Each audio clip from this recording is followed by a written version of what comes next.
I'm going to start this show as if I were Shane McMahon starting SmackDown Live tonight. What's up, you guys? It's Sean Ross Sapp, managing editor of Fightful.com.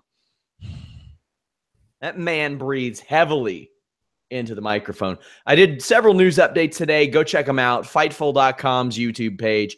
And, of course, on the stories at Fightful.com. We got plenty of those. We have forums, photos, videos, podcasts, live coverage, anything you need. Let people know about Fightful.com. Right now, as of right now, I am only joined by Jeff Hawkins as Anna Bauert has technical difficulties. Try to curb your disappointment, everybody. I'd like to do my Michael Cole impression right now. Oh my God! That's all he ever says, it seems. It is. It does seem that way. Pretty momentous SmackDown. This coming after a pretty momentous Raw, followed by an extremely momentous UFC 217 that happened this weekend. It's been a busy weekend for me. That was a fun UFC. It was. And a not very momentous Bound for Glory or tapings, which end up being more momentous than if they did something momentous. So, hot diggity damn. We have a comment saying Anna's lying. She just wants to watch 205 Live. Yeah, that wouldn't shock me at all. That might be true. That's true. She actually did say something of that nature. She might pop in if her internet is straight duty. Gotta give her the old heave-ho. But we got SmackDown Live to talk about. Let me ask you, Jeff, about this method that they take overseas. Do you think that they had big things happen on these shows to create a buzz before the show? You mean over here so that we'd watch it? No. Yeah. No, I don't think so. I think they were going to do whatever they're going to plan to do, and then whatever happens, happens. I don't think that they think that these spoilers are far-ranging by the time most people tune in. I still think they underplay the internet quite a lot if it's not their own social media. Well, as I've said in the news updates and the podcast, I do think that WWE TLC showed WWE that they could switch a match on like a few days' notice, much less a couple weeks' notice. And if it's better, people will be more excited for it. People will be more pumped for it. And I like that. True. For a big event, yeah, that's true, because they don't have to rely on pay-per-view buys. I mean, they can do stunt casting if they want to. I think that's pretty cool. I like where we're at. Anna just sent me a message. She said she will join shortly.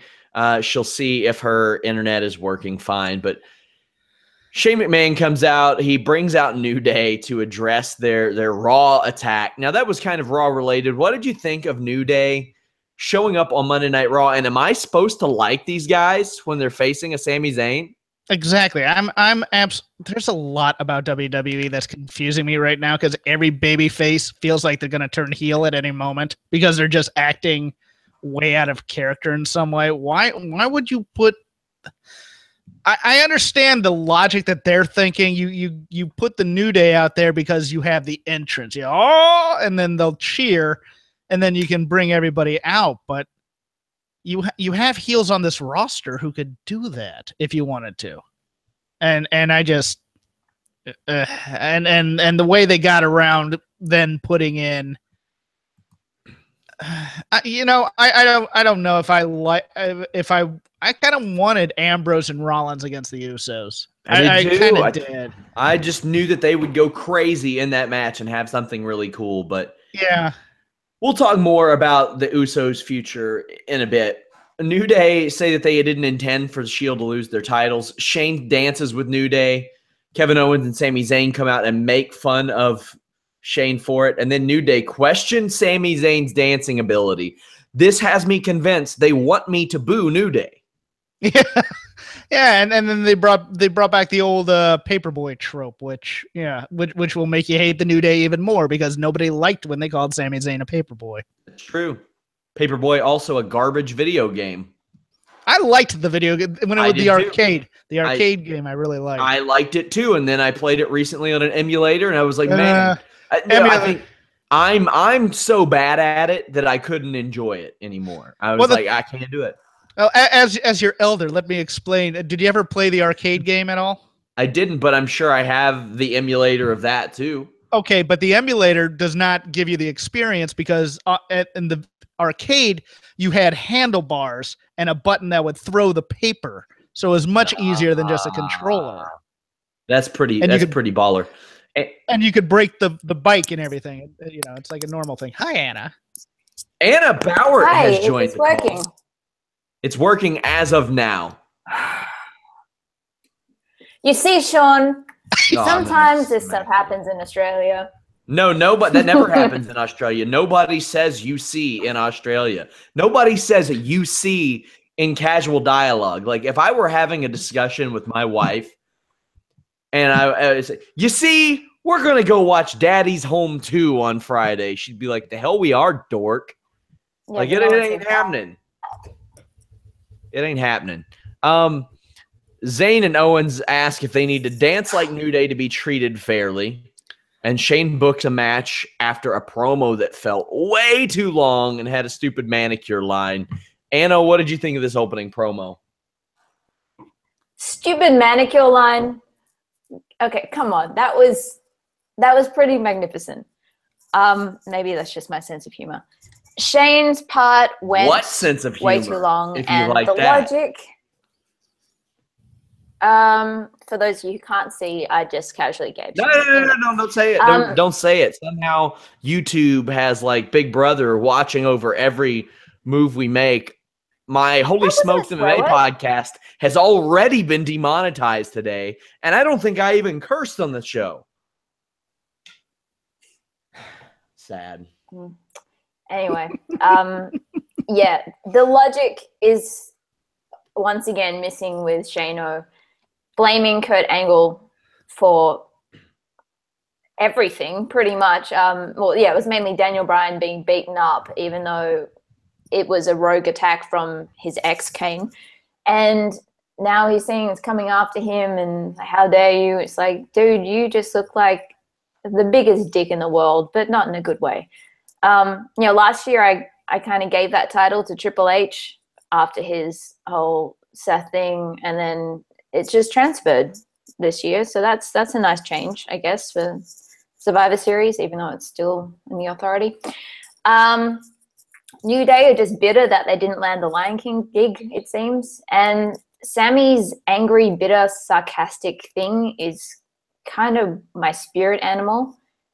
It's like taking a bath in a hot springs on a really cold day. It's just that pure. And I will go on the record to say that I'm a fan of the natural wrestler bod. So that was, body shaming's not cool. Come on, guys. Well, Kofi Kingston defeated. Is that what we were talking about? Kofi Kingston defeated Sami Zayn. The match was shorter than Anna's breakdown of that segment, by the way. Kofi drop kicked Sami real hard, and Sami gives him a nice receipt with a clothesline. He knocked the living shit out of Kofi Kingston with that clothesline. Later, Kofi does this, like, I want to call it a dive, but I would call it like a suicide non-dive. He held himself on the ropes and then propelled over and did like a tope con hilo. Jeff, is there some name for this move that I haven't seen that maybe like, I don't know, Frank, that Gotch used to do back when you were a kid? Hey, too clever by half Rana. That's yeah. I mean, it was like one of those things where it's like, I'm going to be a gymnast right now. I'm going to bounce off the rope. I'm going to do, yeah, no, I'm sure there was an idea behind it. I just don't know what it was. Zayn responds with one of the damnedest blue thunder bombs I've ever seen. It was a real good one. He planted Kofi Kingston, but Kofi Kingston won with a crossbody. Anna, I posed this question to Jeff. Am I supposed to like New Day after the last several weeks? And like they're kind of douches. Yeah, I mean, this has to have been. This is why I find this whole thing confusing. Even later on, when you had Nakamura and Bobby Roode watching the screen with Shano standing sideways, it just having faces next to Shane while he's acting like this just makes them look really weak. Like his little pony boy cronies that don't really have any clue. And having the New Day in this spot, I mean, obviously they were the faces because they're up against the magical team of KO and Sami Zayn, but it's a lot of dick moves. It's just a lot of like really mean, nasty quips, and it's funny, but at the same time, like that is the stuff that heels say. Yeah, it's all just very muddled at the moment. What did you think of the match? The match was pretty good. I liked it. I'd like to see it with more stakes to it and see if it would come off a little bit better. The thing that stuck out to me was the drop kick to Sammy's face. That's what stuck out to me. I think that might be why the clothesline was a little stiff receipt. Stiff there. Yeah, that's what I was thinking. Just to go back to what Anna said, I don't know if you're going to touch upon this. If you're going to have a conversation of any kind concerning team building dynamics, are you bringing out Shinsuke Nakamura to have this conversation? Because he doesn't seem like a man of many words, to be honest with you. No. I would agree in that regard. Being inclusive, Jeff. Yeah, speaking of, Nakamura, Shane, and Rude watched Randy Orton versus Rusev backstage. Rusev got a couple of good kicks in and controlled the match, and then RKO, and he lost. So he's not on this team, Jeff. Rusev isn't. Happy Rusev Day. Who's going to be the fifth man? Jinder? I still think it might be AJ Styles, but you think he'll drop the title or something? I think that's a possibility. I think when we get to the title match, I'll talk about that. But I think it'll probably be either Jinder or AJ, one of those two. Yeah, I could see a hot potato going on with the WWE Championship. We'll talk about that in a bit. Becky Lynch defeated James. Oh, well, sorry. I guess I could get Anna's thought on this 3-move match that happened. Anna, it was Rusev Day, but it was not Rusev's day. It's never Rusev's day. And that's the irony of the situation. I would have loved to have Rusev in this match. I'm still not sold on either team at this point. Still waiting to see what they do with it and what they set up with them. But I just would have loved to have seen Rusev in this kind of a spot. Orton, for some reason, seems to have inherited John Cena's hair now that he's not using it. So that's something new. Becky Lynch defeated James Ellsworth. Backstage, James Ellsworth cut a pretty hilariously dumb promo. Like every like thing that you've ever heard that you're like, that. James Ellsworth said, Becky said that he didn't have any balls. Womana Answorth, or I fucked up. I fucked up the what did I call you earlier? Womana Bauert. Yeah, that's I blocked it out. Yeah. We just got demonetized. Thanks a lot. We did. We did earlier. She flipped me off. I had a really bad joke. Yep. Yeah. But we got James Ellsworth healing it up. Are you surprised they don't have him wrestle more, Anna? No. Why? No. I mean, it's a shame that they don't. I think that he could provide a lot of entertainment, but at the same time, I feel like there's more that this guy can do. Definitely more that he can do than being just a freak on a leash. And we did get to see some of it today. It wasn't done well. I love intergender wrestling. I love intergender tag matches in particular. And I think that's kind of the key to it is where one person lacks in something, the other person makes up for it. And it's not about men hitting women, women hitting men. It's about man and woman fighting next to each other against man and woman. And the thing that works because it's based on an equal basis. Having this match, and even if WWE tried to have an intergender tag match, I don't think it would work because the people who run WWE and the creative decisions and the booking decisions don't seem to, this may be harsh, but they don't seem to see the women as equal to the men. So that's why you get stuff like this. And there was a line I think Corey said at the end of it, now now, well, we now know that Becky Lynch and the entire women's division are to be taken very, very seriously. And I honestly think that's what they thought they were doing with this match by having the majority of the women out there by ringside. The match went for way too long for what it was. If they wanted to take it seriously and actually make it a proper match between Becky and Ellsworth and not the comedy shtick, then take it seriously. They don't need the women there. Actually make it a proper match and don't make it the comedy thing. But for what it was too long. And then having all the women there, it was just kind of like, well, that's kind of where on the scale of things is it still takes that much to beat James Ellsworth. It was just kind of like, what's the point? I mean, I thought it was way too Joey Ryan wrestling with his penis, and it's still better than that. I thought it was way too choreographed too. There was no heat for this match. I thought it was a little too cutesy. Becky wins with the disarmer after the roster makes Ellsworth go back to the ring. It really seemed like this was the time filler, Jeff. As I mentioned, Ellsworth not wrestling. I figured he's a pretty good guy to use to get really cheap heat on live events. So I guess it surprises me a little bit he's not used in that regard, like just to fill up 5 or 6 minutes. How did you think he and Becky did in this match? Well, I'll get my joke out of the way first. I guess this means we can sign Candice LeRae, so because that was always the big. I wish they would. That was always the big knock. Was they go against people who have done intergender wrestling. I am not a fan of intergender wrestling. I was fine with this because it was comedy. Mm-hmm. I was fine with him doing the Bobby Riggs routine. That's cool. Yes. I agree with Anna, though. You don't use this comedy match to get over the women as a serious threat. That's the problem here. That's the big disconnect.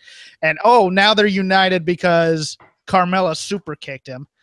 I don't buy that. I just don't. I think it was fine for what it was. I do think that it went on a little bit too long. I agree with the premise that this is time filler. I don't need to see James Ellsworth wrestle every so often, though. So I think once in a while, like, this is perfect. And I'm fine in this type of thing. On TV. I meant on live events. I figured they would have used him to be your typical come out and say Milwaukee sucks guy, and he gets beat up on a house show. Oh, that's fine. I'll take that. Yeah. Kind of the Harlem Globetrotters thing where he comes. Yeah, he just has his thing every week and does that. I'm cool with that. I don't want to see him on TV every week, but yeah, no, sure. I'm good with that. But the story of the Lumberjill match, I guess, and just making that the unifying thing, being against Ellsworth, it didn't work for me, and I think this might be the end of Ellsworth in the WWE. I thought that his contract was a little bit longer. Okay. Because that's a write-off type of move right there. Unless he finds someone else like Asuka or something. I was gonna ask like where you thought. God, no. I was gonna ask where you thought that the Carmella and James Ellsworth program went. I know that. Here's the thing. Usually when they write, up until recently, they've liked to let people's contracts expire. I know that James Ellsworth's first year has already rolled over on his deal. I know that much, at least. So he got signed to more than a 1-year deal. You know what? James Ellsworth is going to come back and help Carmella win this title, I think, eventually. So that'll be the way that they explain. And then they'll just say, see, we did this to fool you or whatever. They have an out here as well. So it could go either way. Anna, what are you looking for out of the future of James Ellsworth? I hope they keep him around, not necessarily in this role. I mean, he was great in this role, and I think it worked really well. Cruiserweight champion. The time. No. You already have me missing Pete Dunne right now, and a lot of the Progress roster. Like, don't do that. Can he replace? I'm gonna have him replace Booker T. By the way, since we're already demonetized, I just want to say how poetic and funny it is that the last Neville WWE on-screen appearance is him on Ride Along screaming, "Fuck Ride Along!" So There we go. And refusing to take a photo with Bailey. So there you go. As somebody said in the YouTube chat, in the words of Bill Cosby, you cannot say the fuck. SmackDown Tag Team Championships. Shelton Benjamin and Chad Gable defeated the Usos by a countout. There's more to talk about this than meets the eye. Okay, I've not heard yet that the injury is legit. Some people seem to think it was because the match went 15 minutes as it was taped and went about 2 here. Mm-hmm. Now, I've asked, I haven't heard back, but I've also not been told that they're injured. Usually I'm told about something like that if it happens on a TV show pretty quickly. They didn't have time to run a 15-minute match on this show. Like, they couldn't have shown this match in its entirety to begin with. Like, there was no way. I don't know how they would have fit it in. They don't have the overrun on SmackDown. If this is an angle, I love it because the Usos have been very babyface, esque, babyface-ish, if you want to go with the Uso style. Yeah. But Cesaro and Sheamus, they can work over the knee of Jey Uso now. Like, you've got something to gain some sympathy on Jey Uso that normally you don't have because their new gimmick is, quite frankly, horrifying to some people. Anna, what do you think this means for Survivor Series? Because I just, as of right now, based on what I know, I just think it's a well-crafted storyline. Yeah, I momentarily forgot that, of course, it was Sheamus and Cesaro going into Survivor Series, not the Shield. Anyway, it works for that, and I don't think the reaction that his brother in particular was giving at ringside didn't really indicate that it was an actual problem. And it makes sense to have cut it for a TV audience because then there's so much fuel left in this feud. I really hope that they do end up having a proper penitentiary match because while the New Day could get out of stuff with their wit, I feel like Chad Gable will just end up strung up by his underwear on a pole. And that could be quite amusing. But I thought it was done really well and questioned how Hornswoggle got back in the building at one point. But I liked it. Jeff, your thoughts? I'm gonna hold off until we get word on the Uso, to be honest with you. I hope that match doesn't fall apart because the tag match is what I always look forward to anyways. But the match itself was okay. I don't understand heel face dynamics anymore. I just don't because now Gable's the one taking shortcuts and chop blocking people. It's just I thought we were supposed to like him out of the two people, and that Shelton was the one we weren't supposed to be certain about. But maybe they're turning both heel. I don't know. So I've got questions about where everybody goes on this show. We've got a title change that happens up next. There is nothing booked as of right now for the Shield. Nothing booked for New Day. Kind of makes sense to throw them together. Nothing booked for Kevin Owens. Nothing booked for Sami Zayn. Nothing for Rusev as of yet.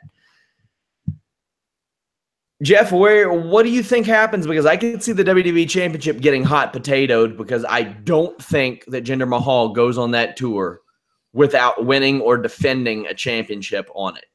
I agree, but I think maybe in order so people don't crap on the match or just to pop the UK crowd, they're going to put AJ Styles in this match, and then Jinder will do the rematch clause after Survivor Series, and then they'll go on the tour. That's what I'm thinking. It's very possible he comes back next week because it will still be November sweeps and says, I'd like my rematch clause tonight, and wins the belt back through chicanery, and it still ends up being Jinder and Brock. I can see either of those situations happening, but Jinder Mahal is going to be a 2-time champ by the end of the year. Yeah, I completely agree. Anna, what do you see KO, Sami Zayn? What do you see them doing at this show?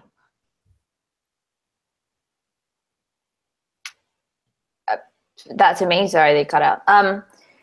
There's so many gaps still, and that's why I'm holding final judgment on these teams until next week, because I feel like I question if they even know what they're doing with them at this point. I really hope that there is some kind of a mutiny that happens, and maybe they even go over to Raw or something. But yeah, I just don't.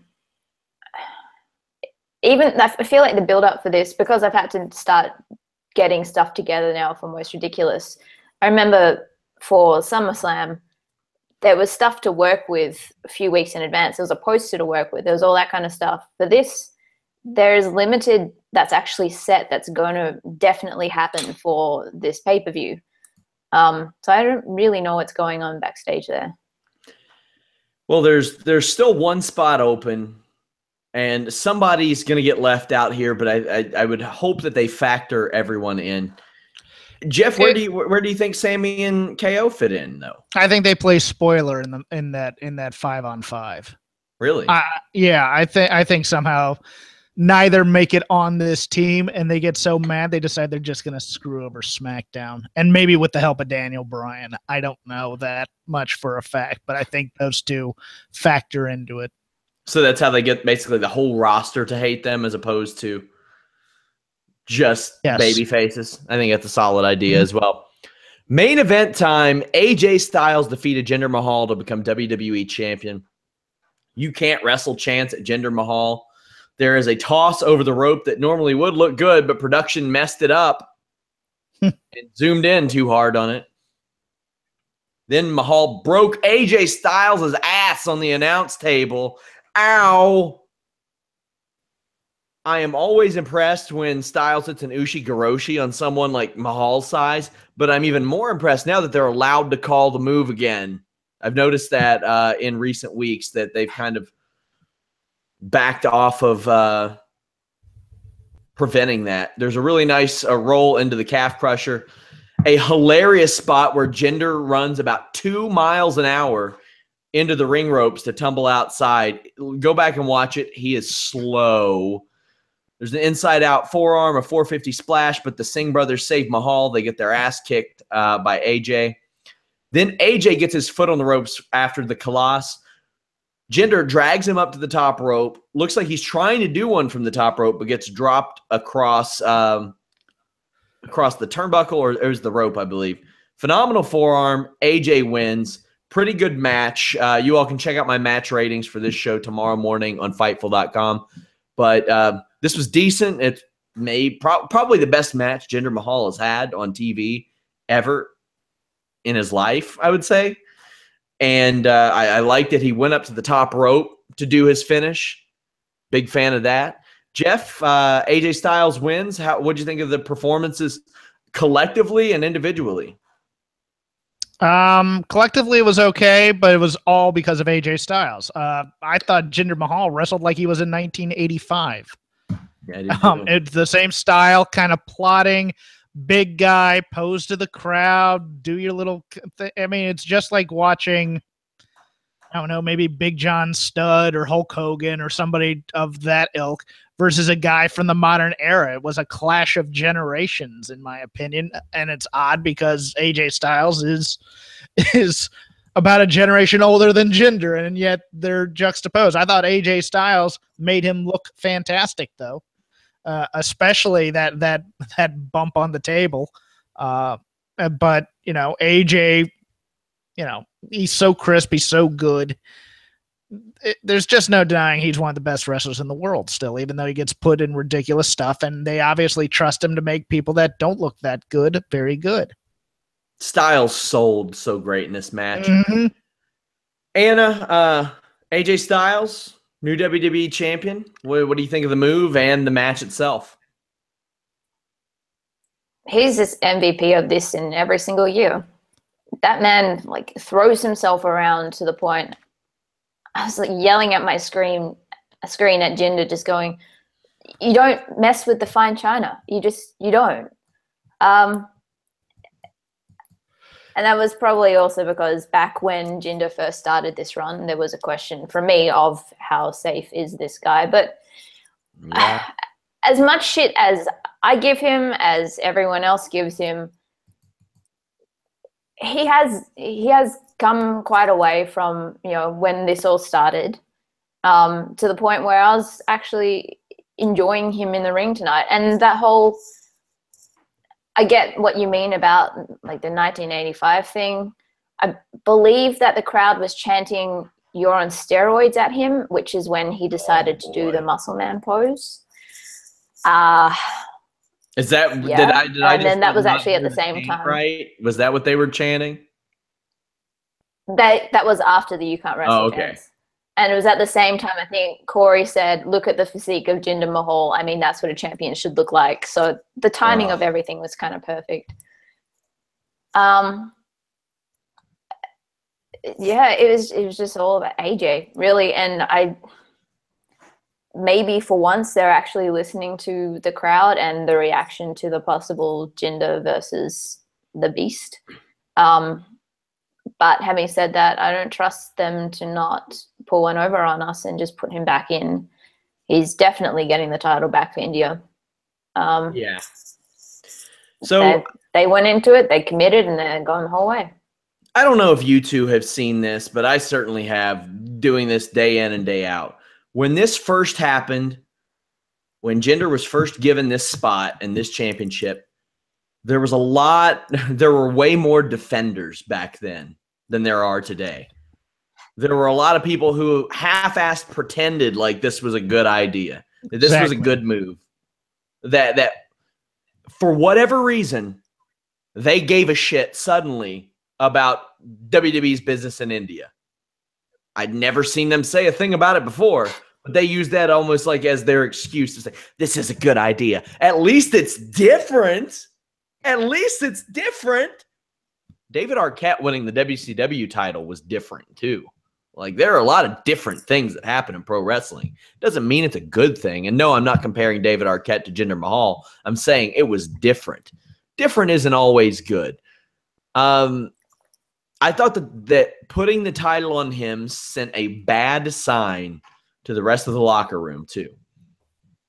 Given some obvious things that I won't get into for legal reasons, obviously, but they're like, it's a bad thing. It's a bad sign to tell your locker room, okay, you want to get a championship? Doesn't matter how hard you work in the ring. Doesn't matter. None of these things are as important as where you're from and how you look. I think that's dated. It doesn't work as much anymore. I think they're finding that out, that it doesn't work anymore, because you have a guy like Braun Strowman on the other brand who, it's funny because when he was brought in, everybody kind of saw, they're like, oh, we see what WWE's doing here. They want to build him as this monster. But it's okay. They like him. They like him still. It shows that they can handpick a guy, and it can be the right spot if he's entertaining, if he's good, if he's convincing. And honestly, I think the fact that people see that he works hard plays a big factor in it. Jeff, the troll culture among wrestling is unlike any other, but I've noticed it severely decline over the past several months of Jinder Mahal's title reign. Well, it started to severely decline when they realized, hey, we may have to go to shows and watch him. I think they're all for, oh, look at the genius of New York. Oh, New York has their finger on the pulse of the future of wrestling. Well, you work rate geeks don't know anything, whatever. And look, Jinder has a certain presence, but after that, that's it. And I made the same point you did. I thought it sent the wrong message about guys who work on their craft, not necessarily work hard, but work hard on the things that matter in today's wrestling culture. The right formula. Now look, I understand, because I'm the first one to tell you wrestling is like the number 4 or 5 quality that the WWE looks for on most people. So it's you kind of have to go, okay, there you go. But I mean, I don't think they want a wrestling company, so I can't fault them for doing this. I can't fault them for going for the cheap cash grab in India. I can't fault any of the reasons for it. It's just if you are a diehard, if you are a member of the quote-unquote WWE universe that they like to tout so much, this was a slap in the face to you because you are a person who is a wrestling fan and a WWE fan, and you get this guy who you've been watching on TV for years do nothing, and then all of a sudden he's a champion. Real logic to it, other than they just start yelling numbers about that you see in corporate reports yearly. So it's still a show centered around office politics in many ways, and their audience doesn't connect with that. It's like this branding mechanism is being yelled at people who give no craps about branding many times. I had somebody in the chat say something that I want, because I mean, this is a part of the troll culture and I don't usually want to give it attention, but this goes along with it and I want to address it. Somebody said, WWE fans are so weird. Watch Jinder join the Bullet Club and people will love him. No, because Jeff, when's the last time you saw a Camacho fan? A Tonga Roa fan? Have you seen any? There's still people who give blowback to Cody Rhodes for joining the Bullet Club because they don't think he belongs there. Right.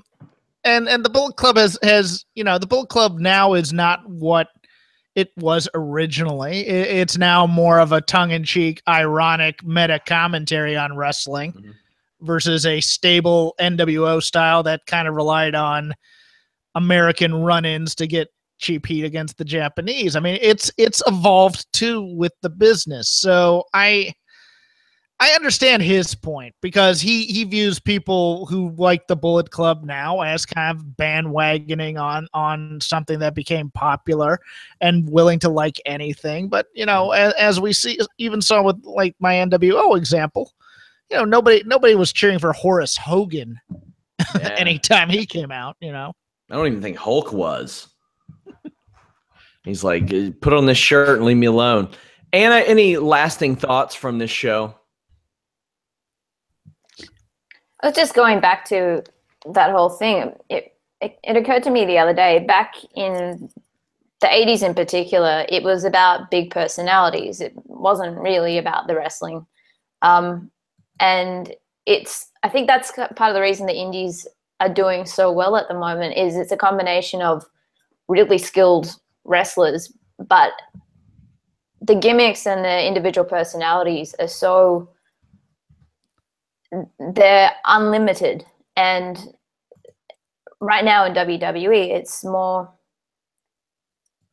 it's become about superheroes pretty much. And there is a ceiling on what people can do and what they're allowed to say, how they're allowed to act, mainly because of the audience, but also because the reign, no pun intended, is very tight on that company. And I think when this whole thing first happened, I don't think people necessarily quite anticipated how long this was going to go or how bad it was going to go with the Shinsuke promo, for example. Yeah, that's just what I've been thinking about in terms of the Bullet Club. It's not because it's a cool indie thing, screw WWE kind of thing. It's just because it's an alternative to that, and because now WWE have come out so hard with the cease and desist, and they're really fighting these guys because they're scared of their territory getting encroached on, and they're now countering that by bringing in the Progress guys and people like Pete Dunne. It's an interesting time. It's interesting to see where this goes. If they screw up Pete Dunne in any way, I will come after them. I will find them and I will hurt them. But I don't know if he'll be around much. I think you're at a roster. Well, I'm okay with that. Like, I want this guy to have the best career possible, but this is also part of the issue is I don't trust WWE that they're going to do right by these incredible talents. I mentioned last week, Joey Styles said on Twitter that on the independents, you have to rely on yourself, getting yourself over. In WWE, you have to rely on the people at the top liking you. And I think that's the downfall of this company at the moment. More so nowadays because there is so much variation out there. And I think the locker room is becoming very aware of that, with the people who've been walking out, not wanting to sign, whatever the thing with Nia was. It's a very interesting time, and I think it's about to change. Oh, okay. But yeah, I think it's a time of change, and we'll see what happens.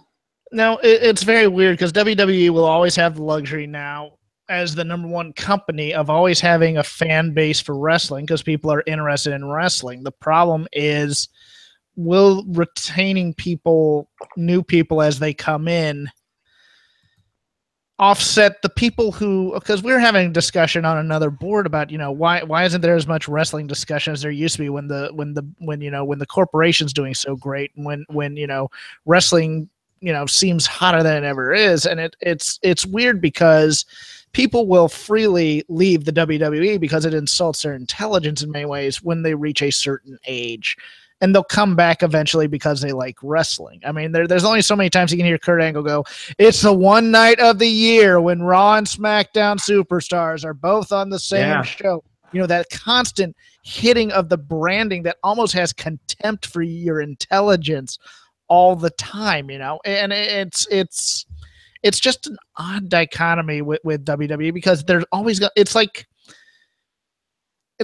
if Coca-Cola decided just to kind of phone it in, as opposed to trying to innovate or do more things, and they just came out with a Coke that would pass for Coke, but it wasn't necessarily it's Coca-Cola Light now. Whatever the heck that new replacement for Coke Zero is. Zero sugar. Coca-Cola Zero sugar. It's not quite as good as Coke Zero used to be, but it'll do, and they really, really think you'll enjoy it, and they'll keep on pushing it down your throat when we all know Coke Zero was far better than this crap ever was. But where are you going to go? Because you don't like Pepsi because you were raised on Coke. So drink this crap. I'm sorry, I liked Coke Zero.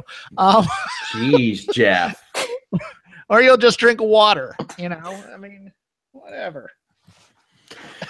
Well, guys, I don't know where I was going with that last point, but man, I was real passionate about it, wasn't I? I think it's time to wrap this one up. You guys can follow us as always, at Fightful Online. Join the list and your boy tomorrow at 3 p.m. Eastern, that being Wednesday at 3 p.m. Eastern. Myself and Jimmy Van are really going to talk about this Anthem stuff, and I'm trying to gather more information and talk to people there and all that stuff. Jimmy is a successful businessman in Ontario. I can't wait to hear what he has to think or has to say about that. Of course, follow me at Sean Ross Sapp. Jeff, tell them about Shake Them Ropes. Well, this week on Shake Them Ropes, I'll do my victory lap about AJ Styles winning the title. Because I'll just say it again, F word. Will you fucking weep for 3 minutes about Coke Zero? Because fair is fair. Look, we've gone on certain tangents on this show before. Trust me, we'll probably go there again. I think we're going to do a lot of talking about this NXT card, especially with the changes coming to that. It's a good this show. Week. Oh man, I am so stoked for that. And and we'll also go over the Ric Flair 30 for 30 this week because I'm going to watch that tomorrow. Rob's currently watching that right now. I'm sure he's texted me everything that's good about it. Anna, you have a Most Ridiculous coming up. AnnaBauert.com/Most Ridiculous. Tell the people about it. Yes, I do. Survivor Series special. I've got a bunch of rewards that you can donate to help me pay bills and eat for the week. And also there's a little hub over there. There's a nice little forum happening, and I just like interacting with Most Ridiculous fans and collaborating and coming up with some crazy shit with them. So come and join us. And that's www.annabauert.com/Most Ridiculous. Thank you. Guys, I want to thank you all so much for all the support. Share our podcast. Let people know about it. iTunes, Stitcher, YouTube, FightfulPods.com, Fightful.com. Share our stories. Share our Twitter. Share our Facebook. All that good stuff. Until next time, we're out.